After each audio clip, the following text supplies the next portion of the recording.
Majesty.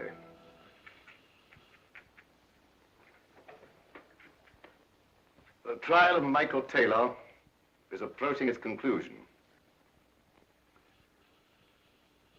Your Majesty's continuing personal interest in this extraordinary case has afforded me the utmost gratification. I hope to remain to the end a silent observer, but if the verdict should prove a disappointment to the expectations of your Majesty's government,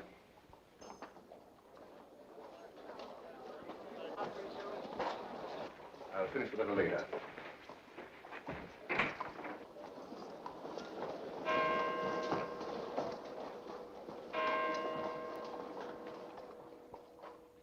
But honorable justices of this court, gentlemen of the jury, never in all my experience has there come to my attention a crime of such unmitigated atrocity as the one of which this prisoner is accused.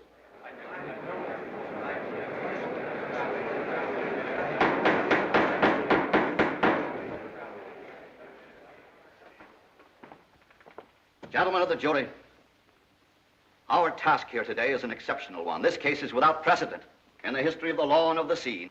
Nothing like it has ever come before any human tribunal. Now, gentlemen, when ordinary land folks such as you and I take passage on a ship at sea, they're as helpless as little children, utterly dependent upon the skill of officers and crew. But this prisoner was an experienced seaman, wise in all the ways of the sea when he made himself responsible for the fate of the survivors of the William Brown. A score of those survivors present here in court have testified that he saved them. But he also saved himself. And there were 18 other human beings on the good ship William Brown who might now be alive. Where are they? Her husband. That child's father.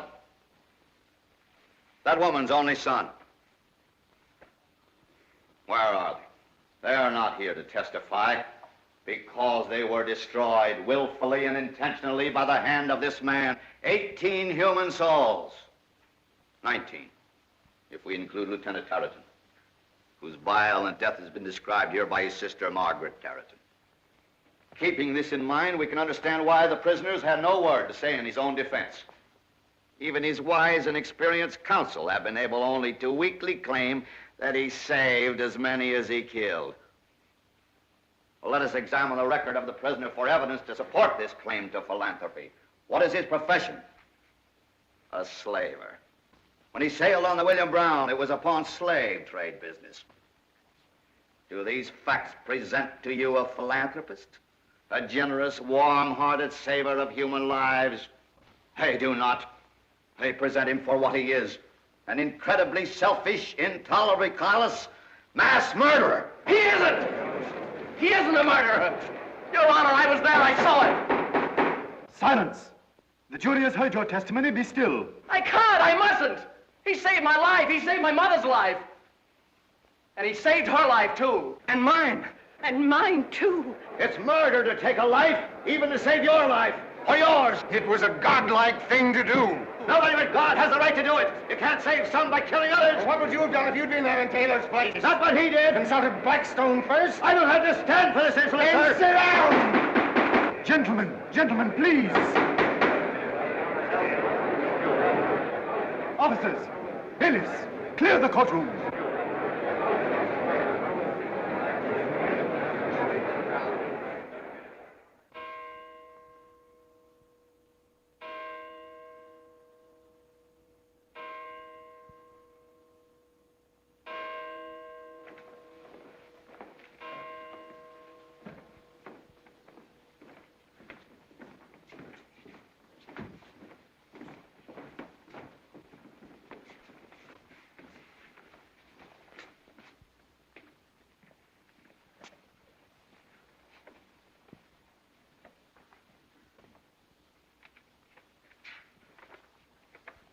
The unanimous verdict of the jury finds the prisoner guilty as charged.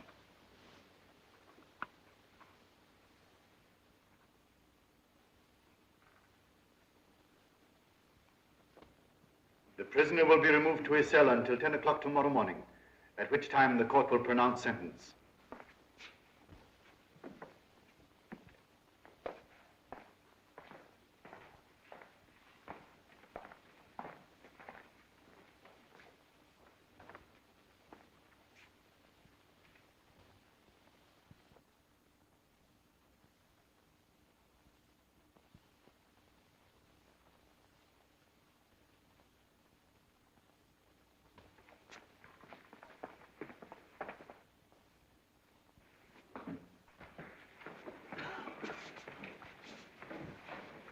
If it please the court, as an agent of Her Majesty the Queen of England, I beg you to permit me to make a statement concerning this case.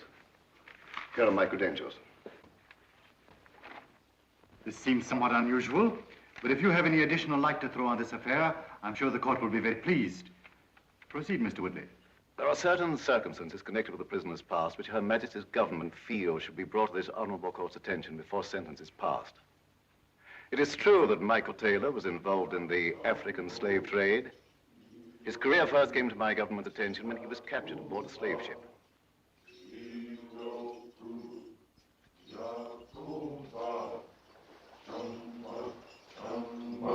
Masango, Iloku, Yakoba, Iloku, Yakoba, Samba, Samba, Masango, Iloku, Yakoba, Iloku, Yakoba. To die, to sleep no more, and by a sleep, to say we end the heartache and the thousand natural shocks that the flesh is heir to. 'Tis a consummation devoutly to be wished.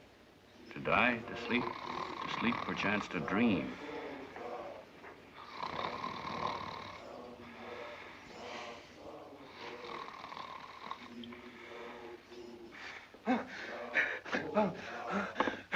Nugget!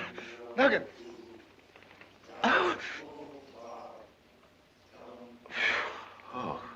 Same old nightmare, huh? Yep. I dreamt I fell into the water again. I was going down for the third time when you swam up and saved me. Thanks, Nugget. Tell me something. Being as you're so scared of the water, what made you follow the sea for a living? To prove to myself that I wasn't afraid of the water. But I am. What you been reading? The Tragedy of Hamlet. What's it about? Well, it's about a man who couldn't make up his mind. That's the tragedy. Can't make up his mind to what? He couldn't make up his mind whether to live or die. To be or not to be. Just like those blacks down there below deck. Most of them can't make up their minds whether they want to live or die. That's what you get for reading those books. It softens you up. Trouble with you is you're getting too sentimental. You're the one that's sentimental. I am not. If you're not sentimental, why are you wearing your mother's wedding ring in your ear? Well, that? Oh, well, that's only because, when I run short of money, Captain Gramley must be laying it on him again. Yeah.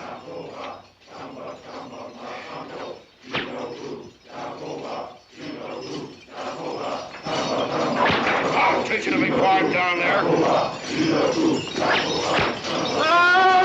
Be quiet, you black rat.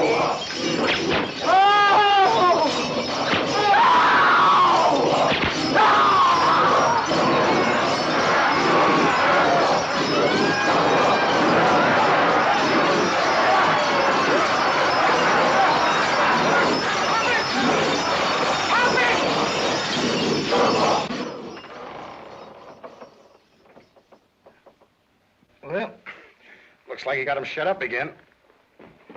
Father, Mr. Taylor, they got Captain Granley down the hall. He fell in and they got him.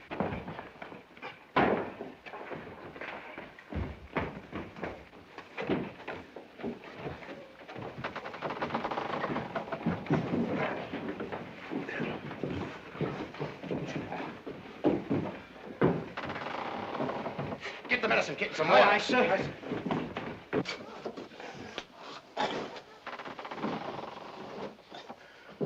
Oh, there you are. I'm done yet. Powder, you take charge of the ship. Taylor, you help him. And when you reach Savannah, turn the ship's log and papers over to Updike and Morgan. But if the British sight you, destroy them. Unless you get a chance to turn them over to Jay.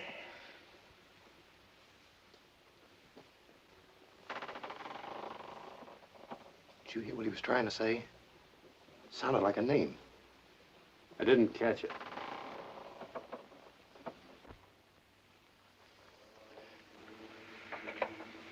I suppose I ought to feel sorry for Captain Granley, but I'm not. If the blacks hadn't got him, one of the crew would.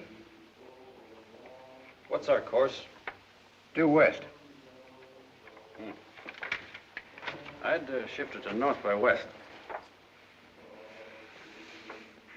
Well, that'd bring us up by Secondi. Say, Nuggin, don't you remember what they told us at Lagos? Come here. Look, Captain Granley's got it written right here on the chart. There's an English patrol ship off Secondi. Exactly. Did you ever study strategy, Powder? I never studied nothing. Well, suppose you want to hide a tree. A tree? How could you hide a tree? In a forest. But this patrol ship ain't in the woods. Well, maybe not, but... Well, how many times have you been chased by a policeman? More times than you can count. Well, then you ought to know it's much safer to follow a policeman than to have him following you. I never thought of that. What's your course? Due west, sir. Bring her up north by west. Aye, sir. If we do sight the English patrol, we can outsail her. Sure we can. Nuggin, do you ever think I'll have brains like you?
Nuggin, my thumbs are slipping.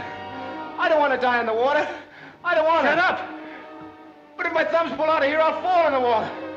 I can't stand it, I tell you. Shut up! Oh.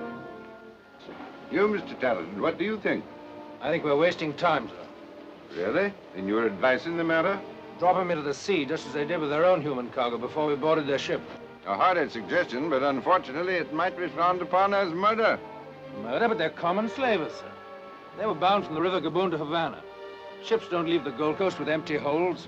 I'm not commending the law, I'm merely upholding it. There was no tangible evidence of slaves, so consequently, the men must hang by their thumbs until we reach Liverpool.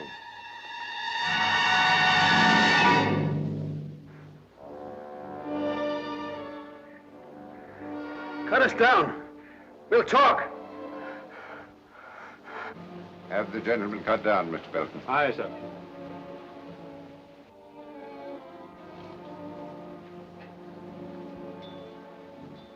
We picked up Nuggin here off the Gold Coast while we were waiting for a cattle train of slaves.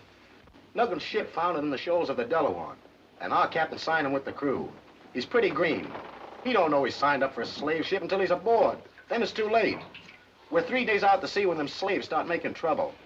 Sucking blood, you know. We call it making sangaree. So they take an oath to stick together. When the captain hears this, he reaches for his whip. He goes down below and puts the nine tails across their backs. And one of them slaves grabs a shackle bolt loose and rams it right through the captain's head from ear to ear. So That makes me captain, see? But I don't like responsibility. So, Nugget Taylor here, he gets the job. I see. And how many slaves did you throw overboard? None. That's a lie. Darren, I want the truth of this, Taylor. I'm giving you the truth. I had 600 slaves aboard, and they hadn't asked to be there. When night came, I hugged the coast and allowed them to swim ashore. Why? Why did you do that? Because I can't see people die. That's funny. Slaver, and he doesn't like to see people die. It's Tarleton. But surely, sir, you don't believe this trumped-up story? You don't question his ability to outsail us, do you? No, sir, but... Well, then, if he could have outsailed us, he wouldn't be here. He is here, so obviously he's telling the truth. Do you still doubt him? I'm certain of one thing, sir. He's the original captain of the Blackbird. The captain of the Blackbird was Paul M. Granley. Well, now I know he's lying because Paul M. Granley is one of the richest men in the slave trade business and personally supervises a trading post. Yes. You seem to know the name pretty well. Well, anyone connected with the sea knows of Paul Granley. I don't. I've never heard of the man. The log and papers, sir, from the Blackbird. Yes. Have them red taped and sealed to be delivered to the proper authorities when we land. Yes, sir.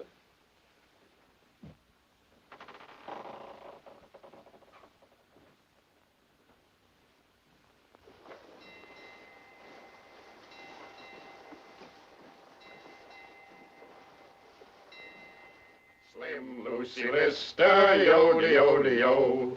I never kissed her, yo-de-yo-de-yo. Lanky Lucy Lister, I never kissed her, but she had a sister, yo-de-yo-de-yo. Plump Sadie Danker, yo-de-yo-de-yo. Hung like an anchor. Unusual procedure, an English officer bringing water to prisoners.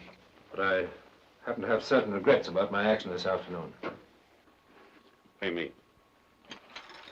You're the luckiest feller I ever knew. Now, look here. I came down here to, well, sort of apologize. And I meant by insolence. I don't like insolence. What do you like? I don't know whether you think you're being funny or You not. thought nothing of taking advantage of your position to insult us. Now you come to see us. Why? You would like to know if I was with Captain Paul M. Granley when he died. Was he conscious? Did he betray anything before he passed away?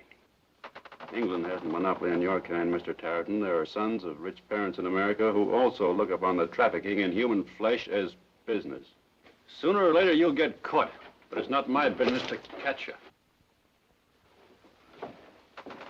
A year on a slave ship wouldn't do you any harm. Get the stench of the slave deck in your nostrils. Rub shoulders with fowlers and gamblers who've got scurvy and mouth rot. You never heard of ophthalmia. Captives of white men get it. They go blind.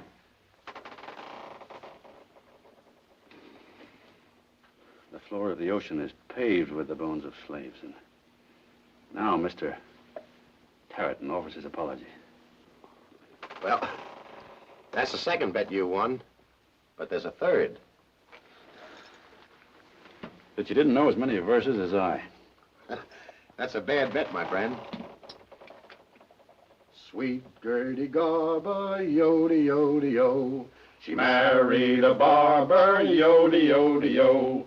Sweet Gertie Garber married a barber, but she'll be at the harbor, yo-de-yo-de-yo. But she'll be at the harbor, yo-de-yo-de-yo. But she'll be at the harbor, yo-de-yo-de-yo.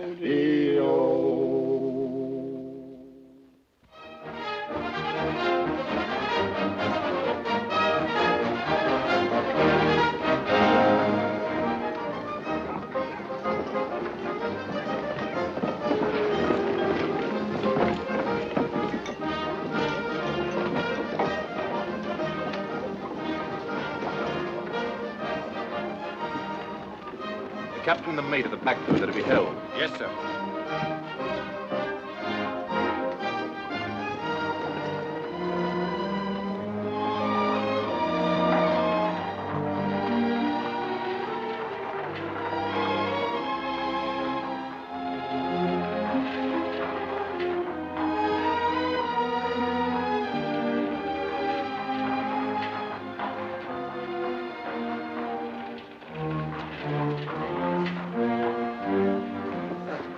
upper crust. A fluffy duck. Gonna plop them kind.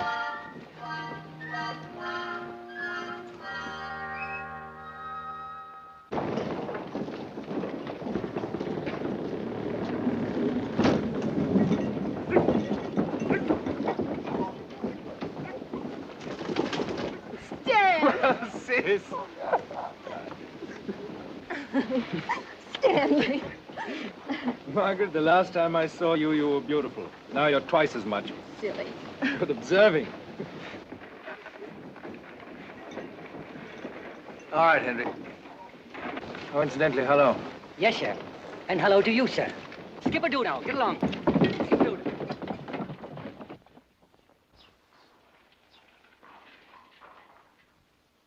According to my report, the Blackbird was chased before. You ought to be congratulated, Captain. She easily outsailed every other patrol ship. She outsailed me, too, until the next morning after she'd taken her own time to dump her slave cargo. Are you suggesting by any chance that the Blackbird was thrown into your hands? Most of her crew were familiar. The first mate, Powder, was a well-known slaver. This man, Taylor, he's new to us. He's not new to the slave trade. Huh? Last year, he was master of the schooner Bennington when she sailed from Boston with trade goods to West Africa. I remember her. She burned off Lobos. Lloyd's protested the insurance and proved that when she burned, she was about to take on a cargo of slaves. Well, that should remove all doubt about his being a slaver. However, about 2 months later, a man answering Taylor's description was deck officer on the Esmeralda when she ran ashore in broad daylight, permitting over 1,000 slaves to escape. Are you, by any chance, suggesting that Captain Taylor is waging a kind of private war against the slave trade? You find that preposterous? I find it very mysterious. At any rate, it's worth a little further investigation.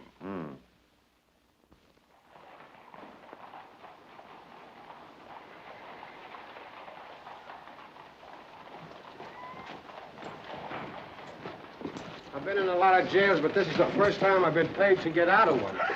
When that patrol ship took us, I was worried some about maybe you weren't so smart as I thought. But look how it's come out. Here we are, we're well off as we took that stinking cargo all the way to Savannah. You were certainly right about that strategy. They wasn't expecting us to tell the truth, so when we did, they didn't believe us. Beware the Greeks bearing gifts. What Greeks? Well, at the siege of Troy, the Greeks left a big wooden horse outside the city. What for? Well, that's what the Trojans wondered. After they pulled the horse inside the gates, the horse opened up and the Greek soldiers jumped out, and Troy fell. There you go, getting sentimental again. I ain't interested in horses, but I could get excited about a horse's neck.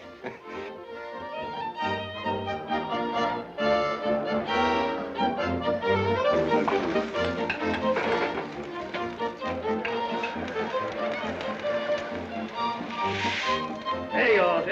That'll warm the cockles of your heart, sir.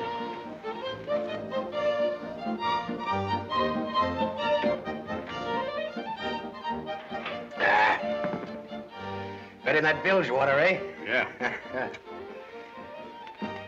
Now in chess. When your opponent shoves up a pawn that looks like a present, it might be a mistake, and then again, it might be a trap. Is that all you can think about? Hey, look at that one over there. The one with the honey-colored hair.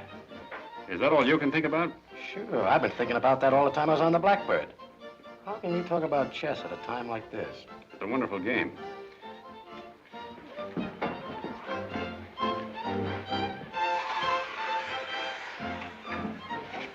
Hiya. Hello. There's a gentleman upstairs who wants to see you. Already? I'll show you. Among other things, I'm thirsty.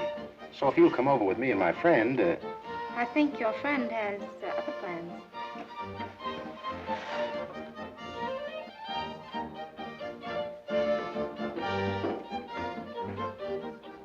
I wonder if she plays chess.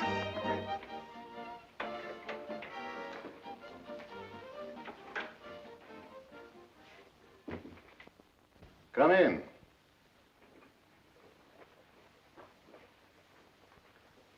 My name's Woodley, Mr. Taylor. Barton Woodley, British Intelligence. Thank you very much, Mr. Woodley, for getting me out of jail. Don't mention it. Sit down, won't you? No, thanks.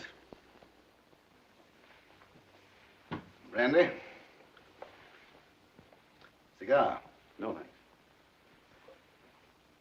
thanks. Mr. Taylor, you were a ship's officer on the Blackbird. Is that a question? No, a fact. Mr. Woodley, your manners are those of a gentleman.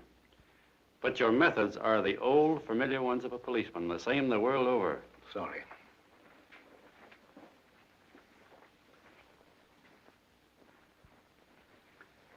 I should try and change my methods. I suggest you come right to the point. Now, it occurred to me when I heard Captain Marticel's story that the fate of the Blackbird was quite interesting. Someone on board was either incredibly stupid or else desired her capture. You don't seem to me a stupid man. I've been studying you these last few minutes, and I'm an excellent judge of character. Then you should know I'm not a stool pigeon. I have no intention of helping you convict either me or my friends. Good day, Mr. Woodley.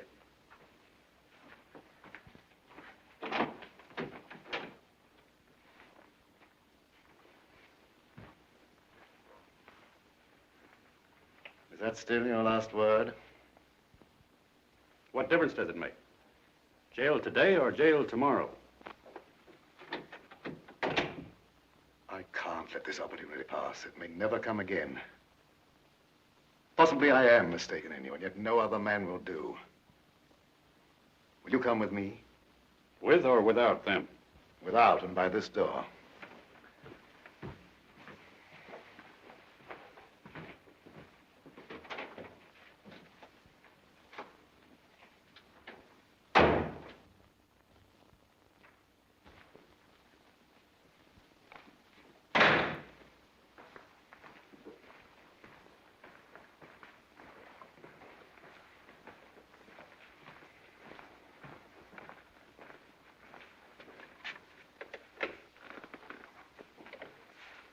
Please.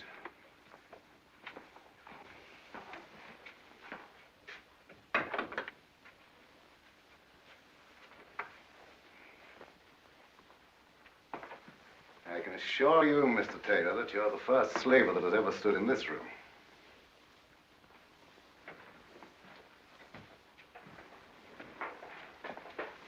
On that map is plotted the course of every English patrol ship. Across this desk come reports of every slave ship picked up or sunk, of every slaver hanged. Do I interest you?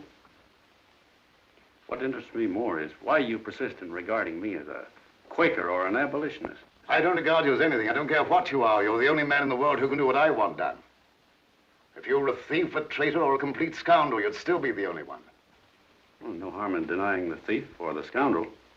Mr. Taylor, I am about to destroy years of labor or to crown that labor with a success. It's a gamble involving not only my own career, but the imperial policies of England. I'm taking this risk in the hope of dealing the slave trade a mortal blow.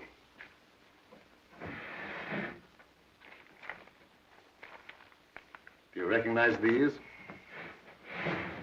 The log and papers of the Blackbird. That you so studiously neglected to destroy. But amongst them is this letter of instructions from Captain Granley to his associates in Savannah. In it, he gives the secret routes to be followed by every one of his ships during the next 3 months. To you alone could Granley conceivably have handed over such a letter before he died. If you deliver it in Savannah... There'll be an English patrol ship laying in wait for every slaver that sails. Precisely.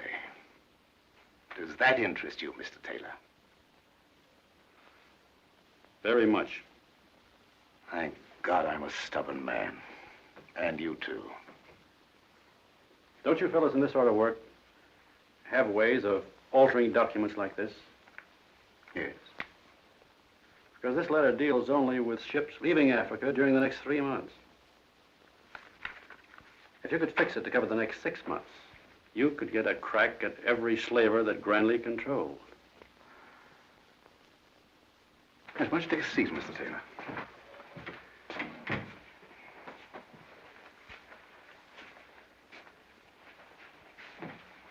Cigar?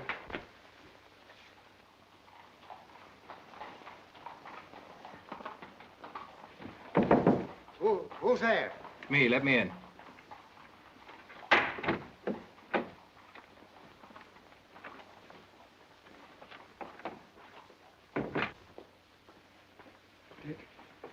Did you get the Blackbird's papers? No, not even a look at them. They've probably got them over at the Admiralty now, reading them. Oh, don't worry. There can't be anything in Granny's letters to implicate you. But, my dear friend, we're partners. Your misfortune is mine. Well, how soon can I sail for America? America? Yes, America. Why, I think there's a packet sailing at dawn. But do you actually think they could arrest you? Oh, there are much more important things than that. Do you realize that with fortunes to be had, we've been wasting our time running a threepenny tipster service? But even that's gone now, with Granley dead. Yes, but his business is still alive. Supposing I go to Savannah with the news of Granley's death. Doesn't it occur to you that I can get hold of all the connections before the competitors can get wind of it? There'd be $1 million in it. Is this ship tomorrow fast? Well, it's the William Brown.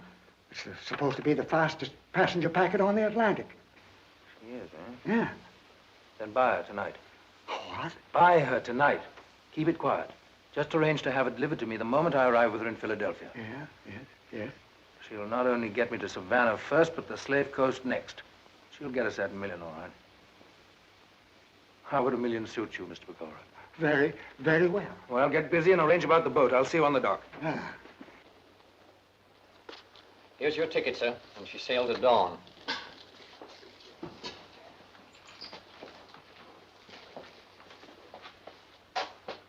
Did you propose to take your friend with you?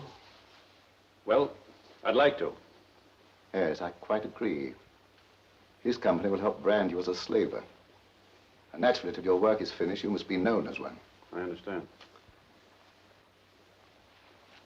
Godspeed. Thank you. You see what happened to my friend? Which one was he? Well, the fellow that was sitting right over there with the dark-haired girl. Oh, him. He went out with her. Where'd he go? I wouldn't be knowing. Said he was looking for you.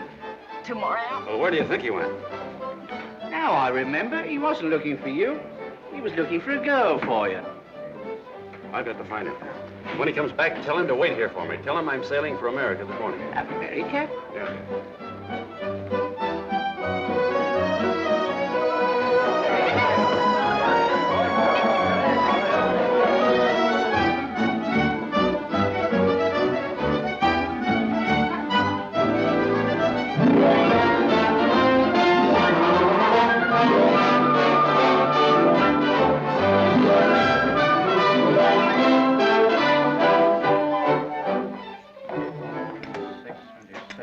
Has my friend been here?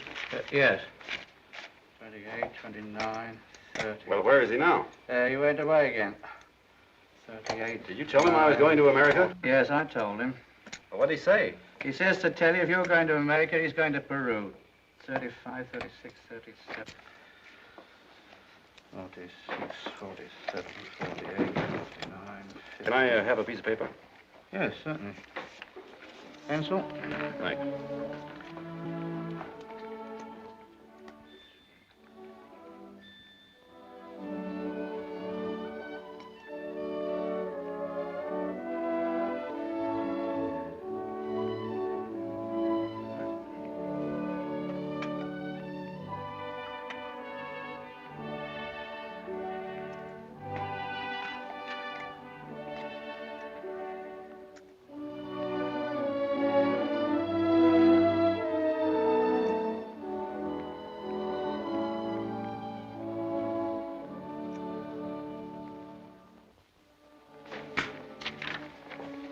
Will you give this to him when he comes back, please?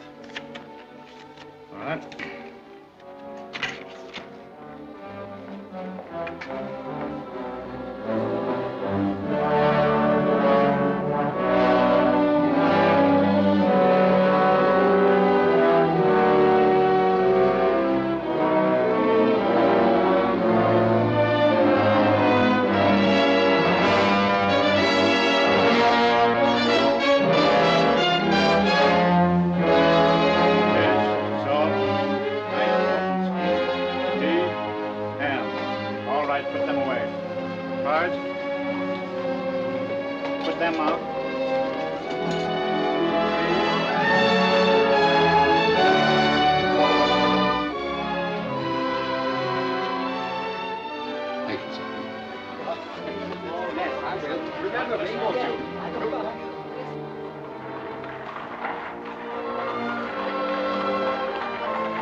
Henry. Milady, Sir Walter Raleigh only offered his cape. This is my complete wardrobe.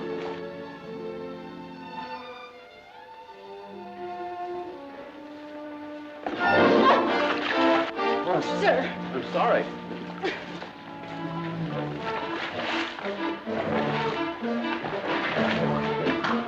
Wait a minute, please. Please remove this thing. I'm sorry, I was just trying to help you across the... My shoe. Here, I can do it.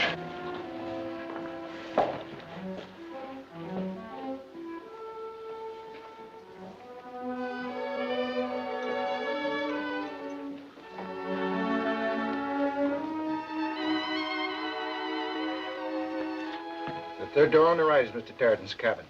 Thank you.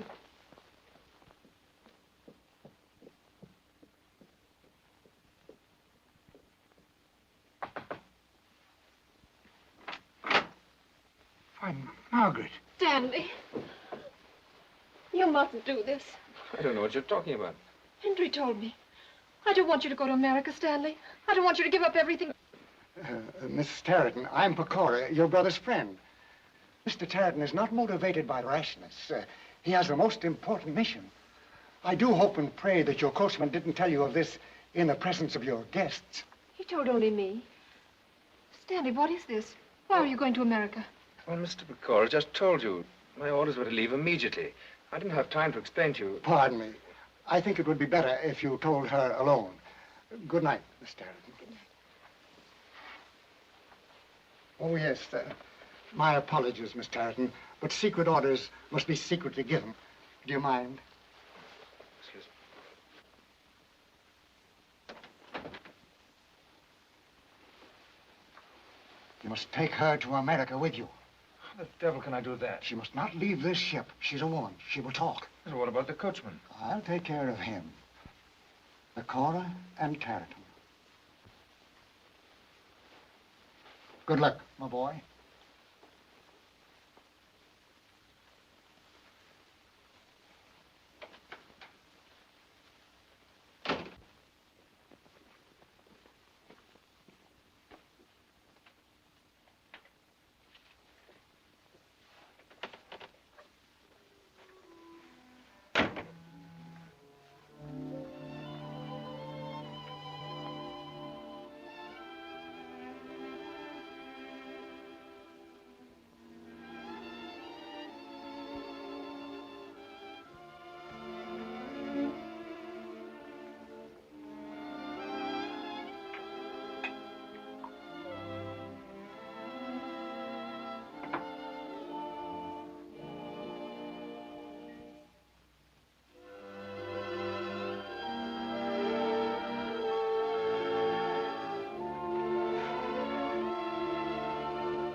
Sweet Susie Sample, yo-de-yo-de-yo, with cheeks like an apple, yo-de-yo-de-yo. Sweet Susie Sample, with cheeks like an apple, so you are hiding from me, yo-de-yo-de-yo. Pay me. I'm one up on you.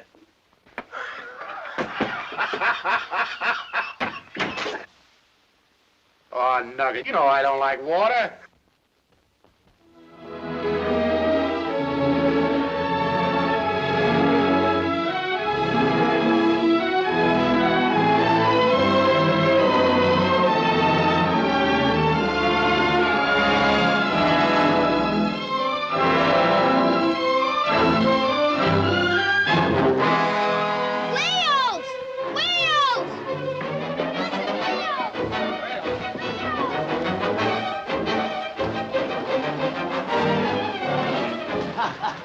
Not whales, porpoise. Whales! Whales! Whales, Papa! The whole ocean's full of whales!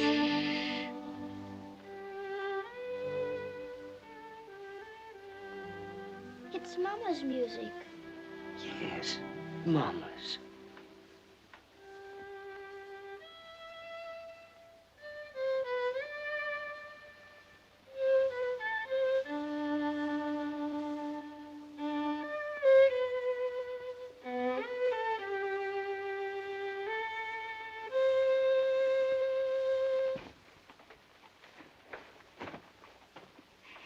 No, you really shouldn't do that. Why don't you let the mud dry first? And then you can just brush it off. You can? Do you suppose I've ruined it now? Oh, no. No, but now it would be better if you washed the dress.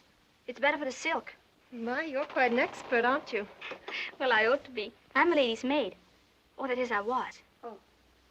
Oh, maybe I should have told you before they put you in with me.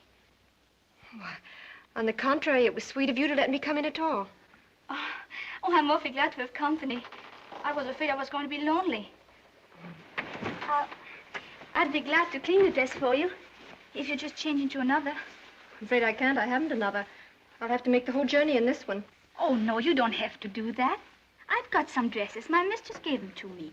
Maybe one of them might fit you. Why, that's... Well, of course, if you don't mind. Mind? Why, I'd be terribly grateful. Is your mistress in this section of the ship? Oh, no, I'm alone.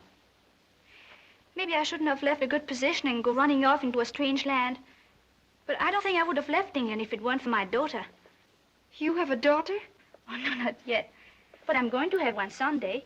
And when I do and she grows up, I don't want her to be a lady's maid. Well, she needn't be. Well, you see, my grandmother was a lady's maid, and then my mother got to be one. And then me. Well, that's the way it is in England. Maybe it's all right for most people, even for me, but not for my daughter. You think I'm a little bit balmy? Not at all. I think you're very wise. Hooray! Hooray! Come hang for fine weather. Hang, boys, hang. They say I hang for money. Hooray! Hooray! But say it's always funny. Well, she's pretty fast for such a big ship, isn't she? She's the fastest thing in these waters, sir.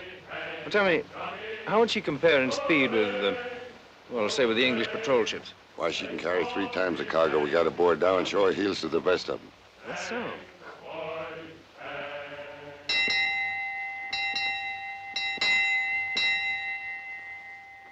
Yep, that's what it looks like to me, a rooster up there. Flapping his wings and screaming at the top of his lungs. Do you know what he's saying? Nope. He's crowing, "Mister, I'm freedom."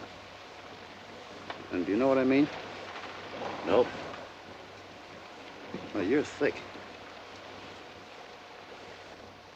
Maybe I am thick. But that ain't a rooster, it's a flag. Well, that's just a figure of speech. I mean, it's loyalty. Something you got, something to look up to. Look up to? What for? Did you ever march in a parade with the bugles blowing and the flags waving? Nope. You didn't, huh? Well, did you ever... Well, you know what a sunflower is, don't you? Sure. It grows in backyards. Ever notice the way it follows the sun? Uh-huh. Like that. Always looking up. That's loyalty. Loyal because the sun gives it a reason for living, warms it up and makes it bigger. Does something to it inside, you know. Nope. And the way you're telling me, I ain't never gonna know. Looks like you're getting sentimental again. Let's get down below where I can get a little grog and I'll get into this thing too. Come on.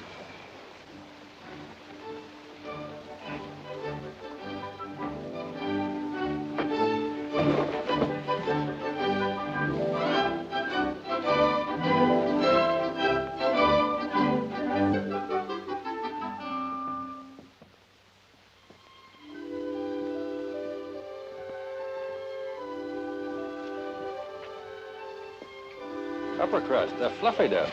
You ought to plop them kind. Oh, no. Not her.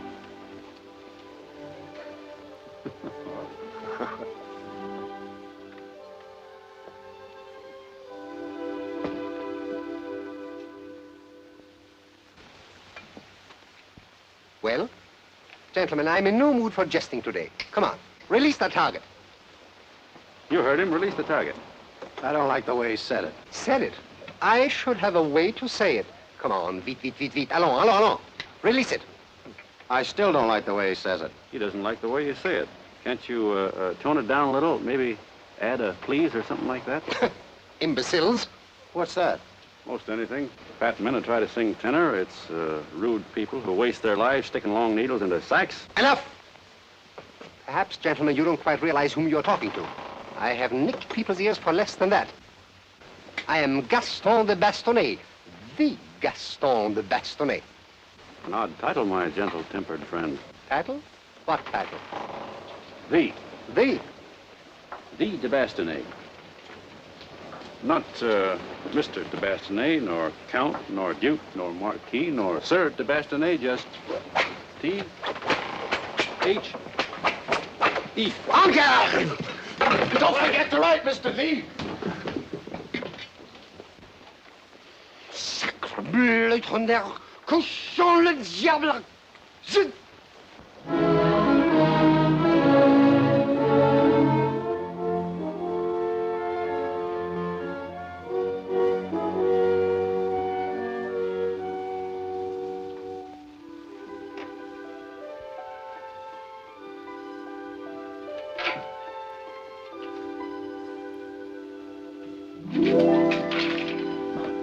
Oh, I'm so sorry. I was doing a trick and the cards happened to slip out of my hand. Oh, just a minute, please. You're dragging half of my deck with you. Oh, I'm so sorry.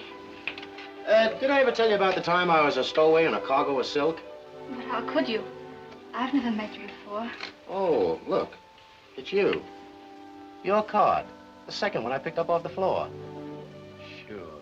Sure I met you. Don't you remember I saw you, On the boat, you mean? Nope, in the sky. Sky? A year ago, 2 years ago, 10, 20, 30, 40, 50. What difference does it make? You know poetry? Poetry. The dawn awoke like a troubled soul that had cried the night. Well, anyway, there you were. In the sky, you mean? Yeah, right out of the heaven. And you were the sunshine. And just like that, there was no more trouble, no more tears. They call me Powder. Does that suggest anything to you? Why, yes, it does. You want to know my name. Let's sit down.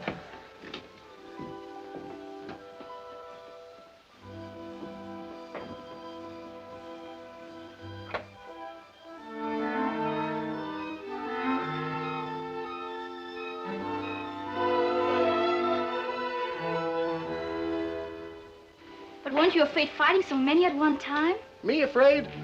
I had my sword, and after all, there was only 10 of them. They came at me through the cane breaks and across the swamp. All of them with knives as long as my arm. And what did I do? You know what I did? I'll show you. I stood with my back up against an oak tree, and I threw the war cry right back in their teeth. Sadie Danker, yo-de-o-de-o, she hung like an anchor. It's getting a little stuffy in here, don't you think? Let's go up on deck. Danker, marry the banker, oh, how I can thank her, yo-de-o-de-o.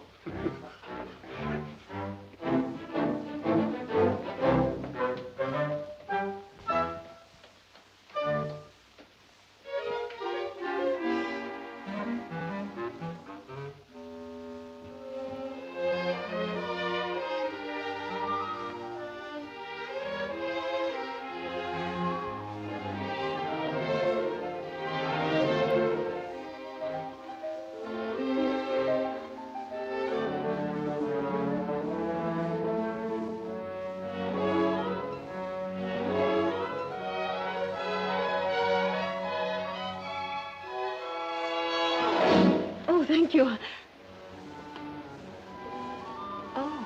Well, it's quite all right. I assure you. I'm quite capable of taking care of myself, thank you.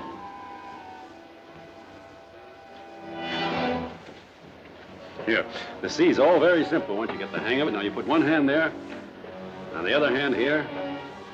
Now you hang on. Now we have it. Can I help? I need no help, sir, for what I'm about to do. Oh, but in this case you do. Yes, ma'am. Please. You'll be very thankful for what I'm going to do for you. Look, this is Cali Saggy. The Gambos make it. They make it of roots and bark and herbs and a whole lot of stuff. Oh, sir, go away. It's as potent as all get out, but it'll certainly stop that nausea. I'm sorry, I don't want any. Please. There's one funny thing about this. It's liable to give you the hiccups.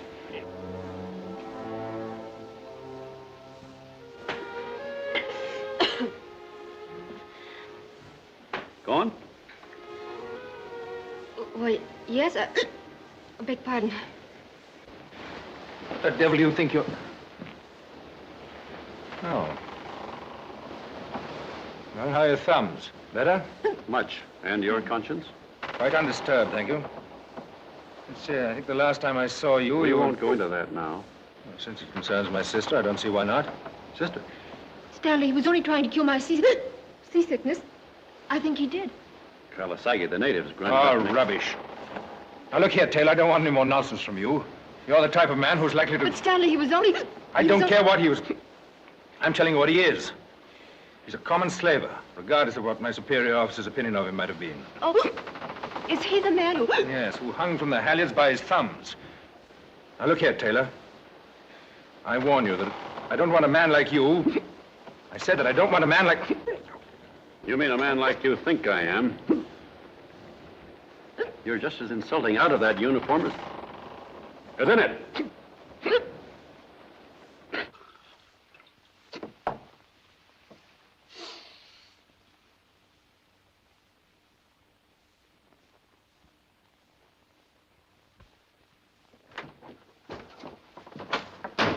Who do you think I just seen up on the deck? Oh, so you know that.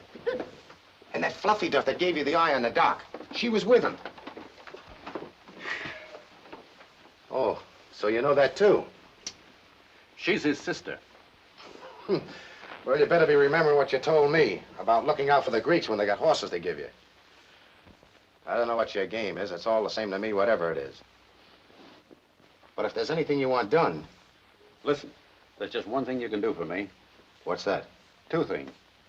Sit still and be still. It's, all right if I twiddle my thumbs. Come in. Pardon me, gentlemen. I've come to apologize again. I'm very sorry, Mr. Taylor, for my quite unnecessary rudeness. I know we've rubbed one another the wrong way each time we've met, but I see no reason why we shouldn't, well, have a new start and be friends. I like the idea of a new start. Since we're both going to America, I thought perhaps I might be able to be of some service to you. You having just lost your ship. For instance, I've some very good connections in Savannah. So you're going to Savannah? Now, don't be stupid. You know perfectly well what I'm talking about. You were there when Granley died, I know, but that doesn't give you the opportunity to interfere with me. You understand? You speak very distinctly. And think it over. Take your time.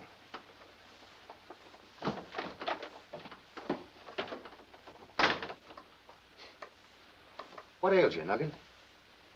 I ain't never seen you stand for anything like that before. You sick? Maybe it's something yet.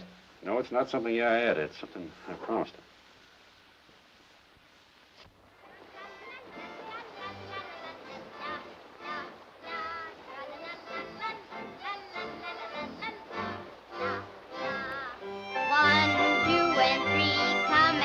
Come and dance with me to a gay melody.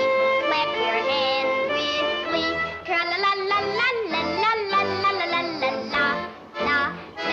Tra la la la la la la la la la la la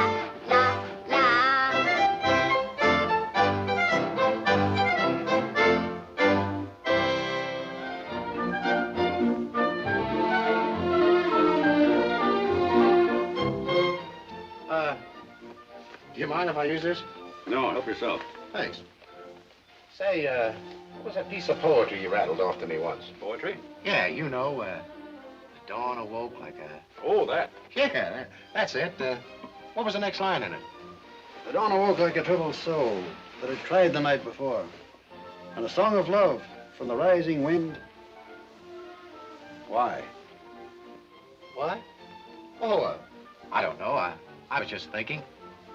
Who is she? Oh, Nuggin, you ought to see her. In all my life, the dawn awoke like a troubled soul. She thought it was beautiful. Of course, you told her you stole it. Well, you see, we got talking about so many other things, and she thought it was so marvelous to be a merchant of the high seas. She's dark, too, just like me. He's a merchant of the high seas with plenty of ships that carry cotton and copper, and oh, so many things I forget. You didn't forget anything when you were describing him to me. Dark hair, dark eyes, handsome, wears a ring in his ear. Doesn't that seem rather odd, a merchant with a ring in his ear? Oh, no, not at all. Not when I tell you about it. You see, it was his mother's wedding ring, and he says when he gets married, that is, if he ever finds the right girl. Or something like that. Oh, Miss Margaret, I've never been so happy in all my life. It must be wonderful to be that happy.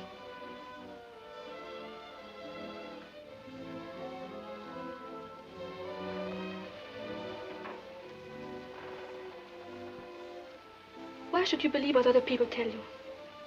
You've never even spoken to him. But a slave of Babsy. Miss Margaret, suppose he isn't. You'd never forgive yourself. Would you? Then back into the blockhouse boy said Pete, the one-eyed scout. There's danger in them yonder woods. There's Mohawks all about. They're armed and painted up for war. They'll strike before the dawn. Protect your wives and children, men. To duty. Carry on. The startled deer on Damon's Peak gazed wide-eyed at the fray. Saw.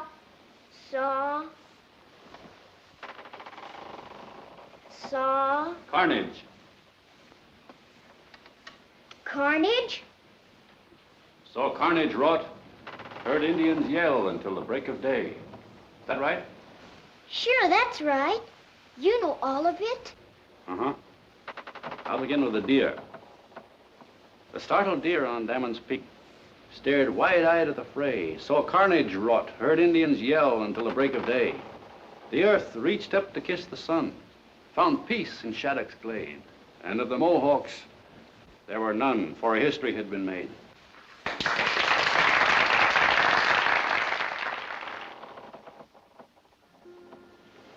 Don't move.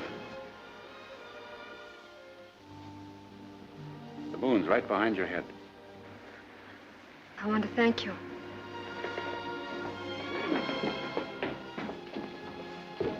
Thank me for what? For what I said about the moon? No. No, I want to thank you for what you did for me. What I did for you? What was it? Seasickness. You were very nice to me. That's what I want to thank you for.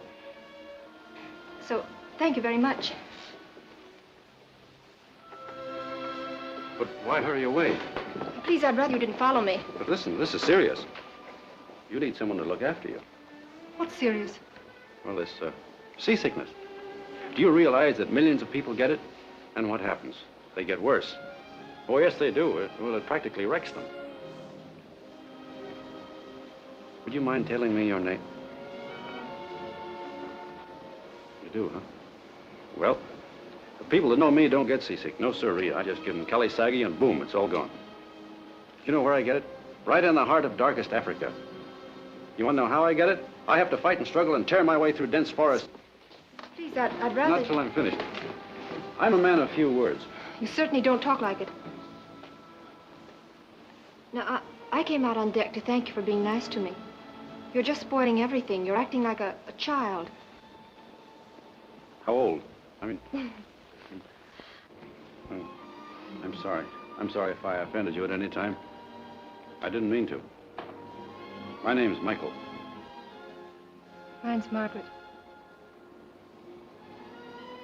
It's a lovely evening, isn't it? Is it? Beautiful.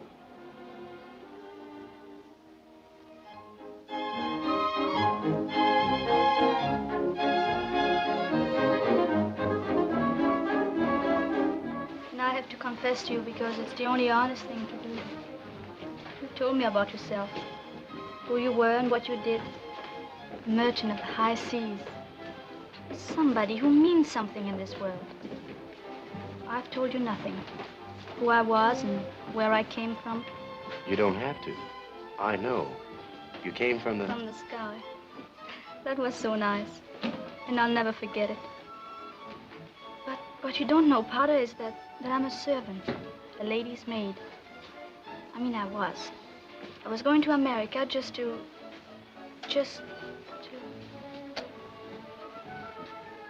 I'm sorry, Powder. Did I ever tell you about the sunflower? It looks up into the sun, just like I'm doing to you. But the sun ain't nothing. And you are. You're Babsy. Now I had him at the end of the carpet. He made one terrific lunge at me, but you don't know Gaston the Bastonnais. You know what happened? You make me very nervous. You don't like it that said. Please, listen to me. I lunged at him. Say, the captain's entertaining a few choice friends. Don't you tell a soul, but he decided you two are the choicest. But, Captain, we have... Don't pay no attention to him, Captain. He's awfully shy, and he don't drink. You come along, too. Come on, everybody. We'll have some fun. Come on. Come on. Blades and foils are my attire. Well, gentlemen, I hope to teach brought you a few more hungry guests. Bonsoir. Sit right down next to your brother, will you, Mr. Harrington? Go on, sit down. Miss, will you sit over there opposite Mr. de Bastonnais? And you, gentlemen, sit right down there, will you, please? Have a good time. Go ahead, make yourselves at home. Sit down. You know, folks, as captain of this ship, I'm supposed to be the law. But do you think that means anything to my crew? It doesn't. Please, Stanley. 6 horns of the finest cheese. I'm having such a good time. Liverpool. But they steal, ladies and gentlemen, they steal. Mr. de Bastonnais, you're very good with a blade. Will you slice the cheese, please? And now for the wine. So you laugh because I tell you that dueling is a business, eh? Well, look, if the Creoles wish to settle all the disputes only with a blade, well, then who am I that I should not wish to return to New Orleans and become a very rich man, although dueling is unlawful, eh? It seems to me that everybody who goes to America becomes a rich man. It's a very comforting thought. Think I'll like it, Mr. Taylor? Especially the North. Despite de Bastonnais' glowing picture, I wouldn't advise you to go to the South. Not even Savannah? Definitely not Savannah. Oh, mais non, Monsieur, I don't mean to insult you, Mr. Taylor, but you are speaking from an empty head. Savannah is beautiful, of course, not as divine as New Orleans, but parole d'honneur, beautiful, very beautiful. What do you think, Captain? Oh, it's a fair enough city to the eye, but I never feel comfortable there. You know, I'm a bit sentimental about the old William Brown. And I never welcome a harbor where she has to lay too near some ship that stinks of slaving. But a lot of people look on slaving as a perfectly legitimate business.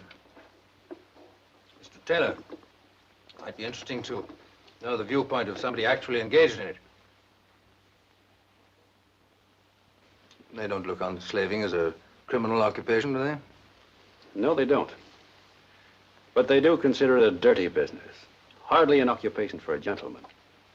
And certainly no surroundings into which to take a woman. You're speaking from personal experience, of course. Naturally. Wait a minute, you upset something. I knew a young fellow once, young and rather handsome, somewhat like yourself.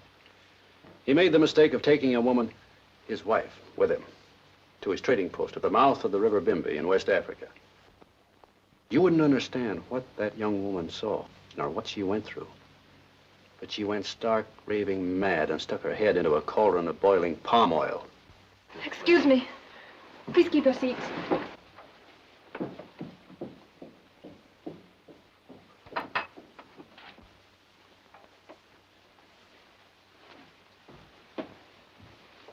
Oh, I seem to have offended him. Miss Margaret. I'm sorry. How could you sit... Miss Tarrant, Nuggan, Mr. Taylor. He didn't mean to hurt I you. don't He know only what he said that said. because he wanted to. My brother was right.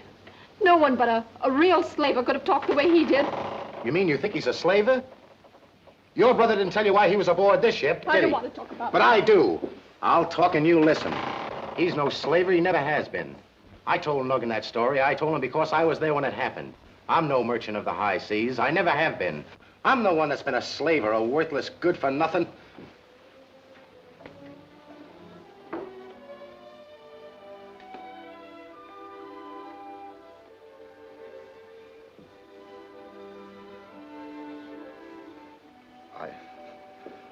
I thought someday this would all be forgotten.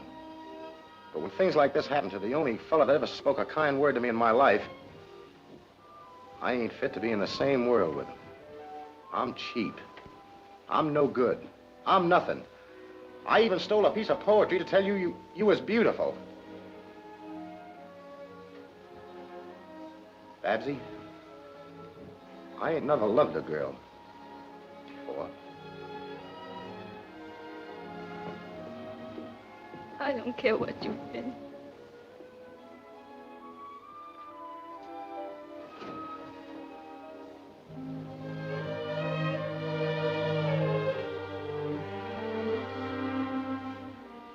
Why did you lie? Oh, well, you mean at the table? Well, Powder well, told me. Well, Powder's a bit twisted in the head. Why don't you answer me? May I ask you a question? Of course. Why are you making this voyage with your brother? Why, there's no mystery about me. My brother was leaving unexpectedly for America, and he just asked me to go along on the spur of the moment. There's nothing odd about it. I'm glad I did it. So am I. Are you sure you're not making a mistake? I'm not a helpless child. No, but I helped you once out of your carriage, and I helped you with your seasickness. A fellow in China once told me that if you help a person the third time, you become one of the family. I wish I could help you again.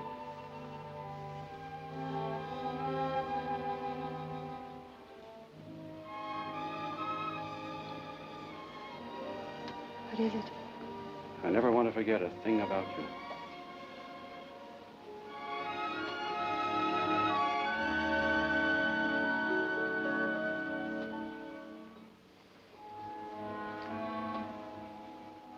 But when things start to happen, and things are bound to happen, remember this. There's nothing you could have done to stop it. And nothing is going to stop me. Remember, nothing.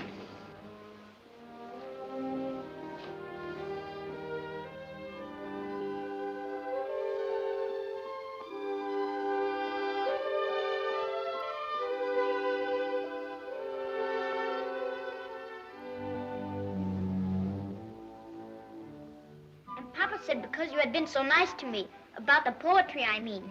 He said I could give you my Indian toy box if I wanted to. And I want to. It plays music if you press the button. And if you wound it up, it went like this, and this, and this. I'll bet it's a beauty. But you're not going to give it to me after your father made it just for you and everything. Oh, yes, I am. And you're gonna keep it. Because just like I told Papa, I think you're awful nice. And if I was older, I'd marry you. Now, you stay right here, and when I come back, I'll show you just how it works.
Look. Come on, you men.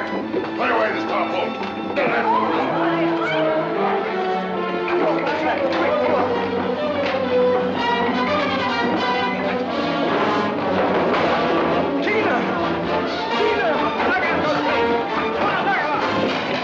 Batten down those hatches.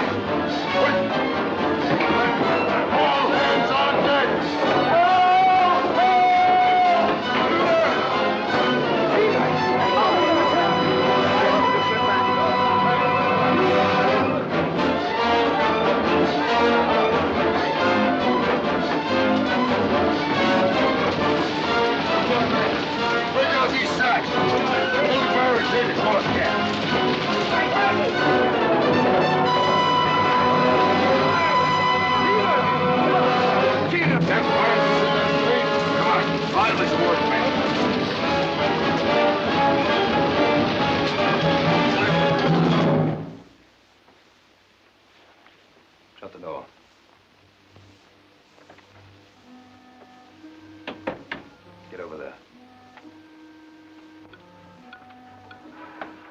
Unexpected visit, but nonetheless welcome.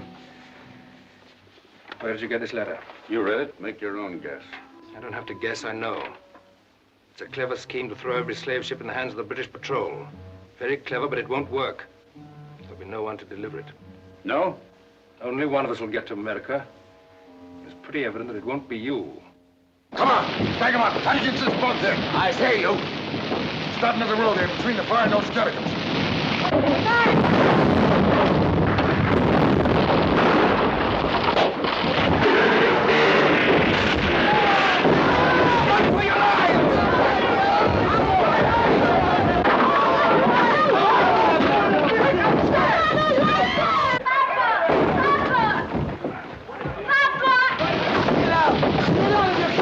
Let's try to get on.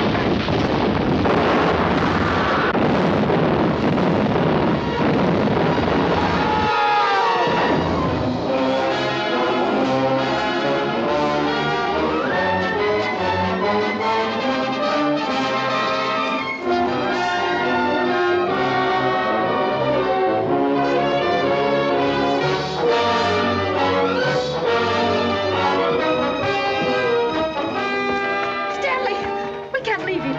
I can't take both of you. I'll come back for it.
Don't leave me, Powder. I won't. In the sky. Yeah. Two. Few minutes. What difference does it make?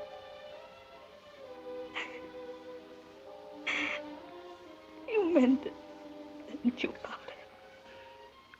Then and always, Babsy.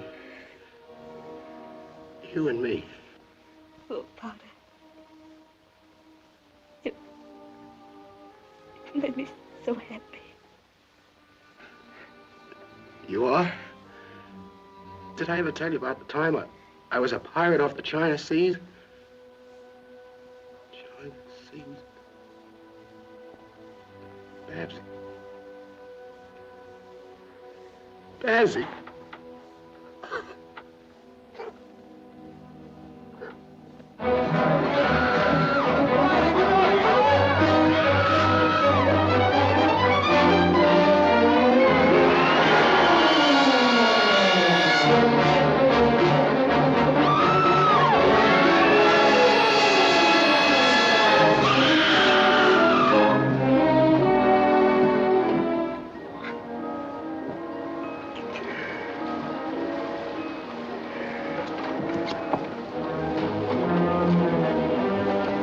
Didn't find him. He'd gone from the cabin. Get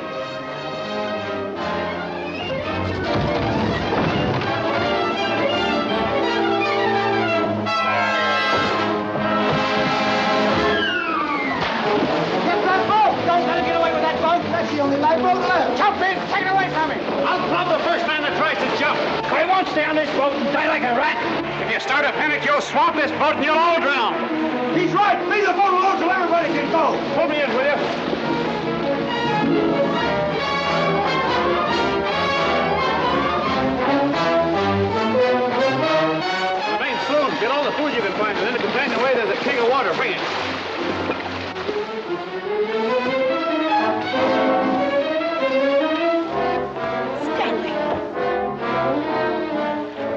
maniac. He's mad. If he lives, not one of us will get a chance to...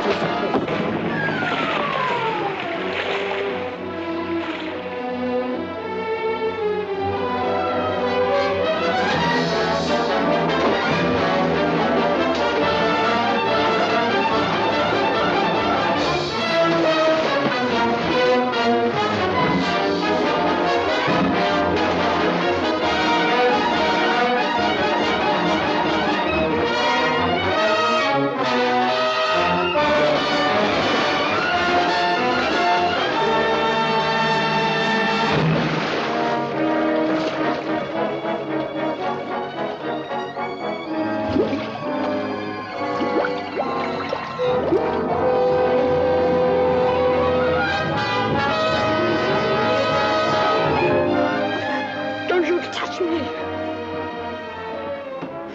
Come on. Hey, good Lord, I never... Hold on to that line.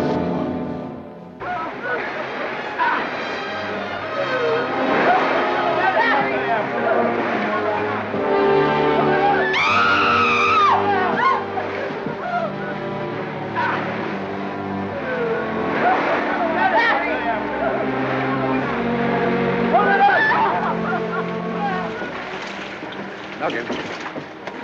Where's Babsy?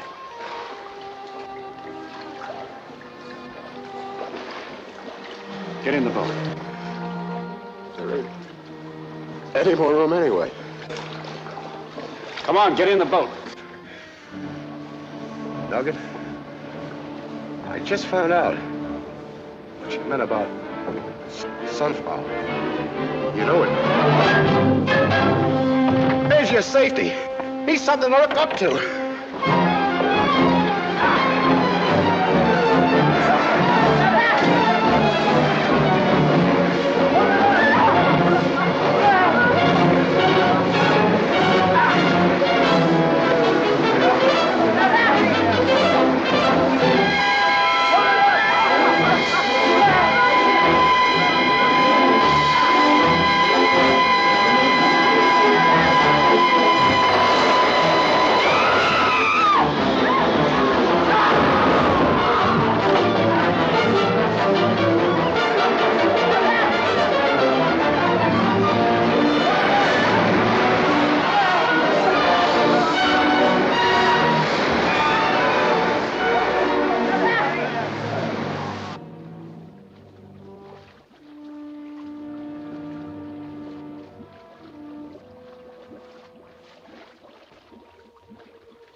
clothes in there. Plug up those holes.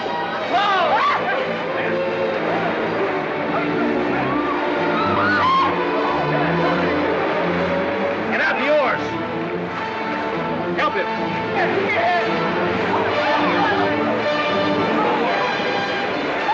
We gotta have room to work. Somebody get over the side. Get over the side. We gotta have...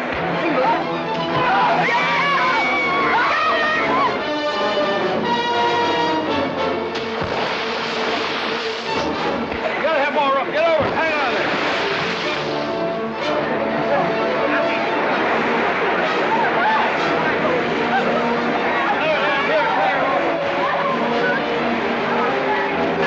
Don't follow the oars. Don't follow the oars. Hang on to the gunwale. Hang to the gunwale. Don't fail.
Determination that nothing could weaken, he brought that frail craft to safety. Then he went on to Savannah to finish his appointed task. When he decided to save his own life, it was to further a great cause. Later, in this same room, when faced with the danger of losing more than life, he made not the slightest move to save himself. I humbly crave the court's forgiveness for withholding my statement until now. But the very nature of our endeavor made secrecy until the last moment imperative. I thank the court for its courtesy in hearing me.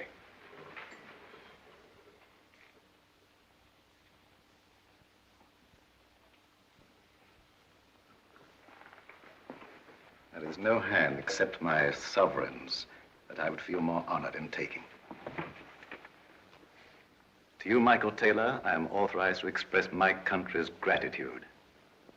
You'll be glad to know that since your arrest, the African slave trade has suffered a series of blows from which it can never recover. If the court pleases, the government joins with counsel for the defense in moving that the prisoner be granted a new trial. The motion is granted. The prisoner is remanded to the custody of the sheriff.